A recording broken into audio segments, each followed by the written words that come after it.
I've gotten a ton of requests on how do you do your vocals? What's your vocal chain? What effects are you adding? What plugins are you using? You like how my vocals sound? This is one of the tricks that I use to help my vocals sound a little bit more crisp and just cut through the mix.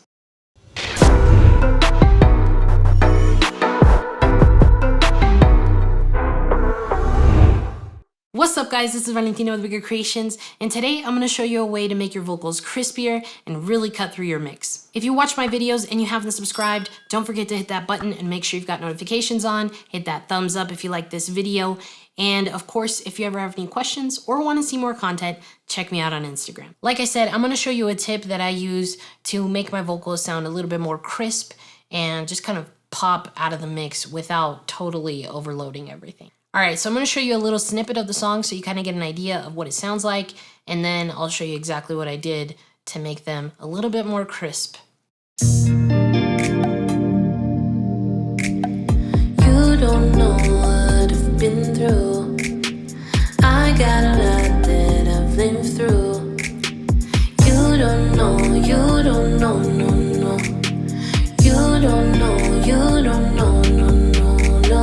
So that gives you a little bit of an idea of what the song sounds like and notice how my vocals are just kind of crisp and sitting on top of the mix, but they don't feel like they're overpowering anything. They feel like they just kind of go with it. And let me show you how I did this. So aside from setting up, of course, your own vocal chain, what I went ahead and did is I sent out a bus, which if you don't know how to set up a bus, you basically go down to your sends area like this. If you don't have any buses set up, then this will show there. But you basically just click and then select one that you're not already using, and it will create a bus of effects. And if you go here, if I go here to my tracks, you'll actually notice that I named it high end. For those of you who aren't very familiar with busing, basically you're sending an aux channel where you can adjust whatever you put on that rack of effects, you can adjust separately than the ones that you have on your main vocals. So in this case, I have my main vocals with my chain of effects, and then I have a separate bus going out to this one, which it's bus number 8, but I've renamed it to be high end because that's what we're doing. We're adding a little bit more of those high frequencies to the vocals to make them a little bit crispier and just really stand out in the mix without overpowering your headroom.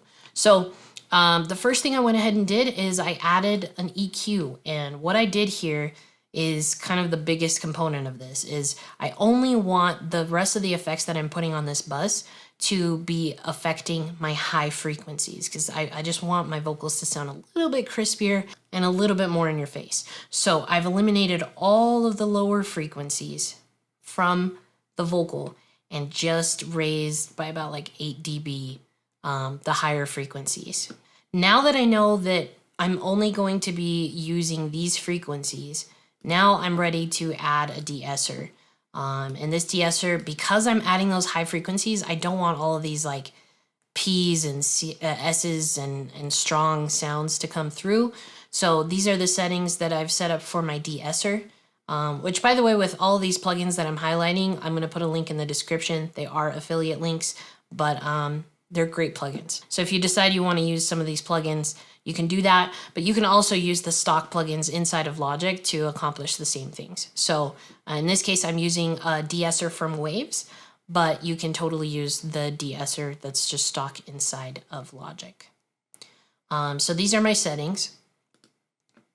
And then I went ahead and added our compressor from Waves. Again, you can add compression yourself through just the stock compressor inside of Logic.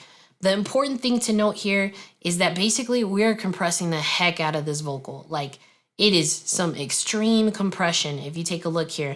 And we wanted to attack those transients right away, so we've got a fast attack, the fastest it can go, and then just kind of like an average release. But yeah, this is a very, very aggressive compressor, but this is gonna work because we're just affecting the part of the vocal that we wanna affect. So trust me on this. It's pretty extreme, but it's gonna sound good once we finish up. So this is what I've added to the compressor. And then I added some delay. In this case, I'm using Waves plugins because I absolutely love them. They just have a great quality to them, but you can accomplish very close to this with stock plugins. These are my delay settings. So now that I have all these effects on here that are only affecting these high frequencies, what we want to do is slowly start turning up the volume on this so that you can hear what's happening. Before I go any further, I just want to give a shout out to today's sponsor. This video is sponsored by DistroKid. DistroKid is a distribution platform that I've used for several years to distribute my music, and honestly, it is one of the most affordable and best ways to distribute your music digitally. I've been using DistroKid for years now, and I absolutely love it, and it's my #1 choice every time I go to release music. Some of my favorite features is that you can add collaborators to your tracks and make sure that they get the payouts that correspond to them. And you can also sync lyrics to your music so that when people hit the lyrics button on the streaming platform, they can read along your lyrics as they listen to your song. So super cool and easy way to distribute your music. Check out DistroKid. If you want to check out DistroKid, I'm going to put a link in the description where you can get 7% off. All right, back to the video. So just so that you can really see the impact of this effect, I'm going to slowly increment it and put it all the way up so that you can really hear what's happening. And you'll see why I've set it to the level that I've set it to be. You don't know what I've been through. I got a lot that I've lived through. You don't know, no, no. You don't know, no. You don't know what I've been through. I got a lot that I've lived through. You don't know, no. You don't know, no.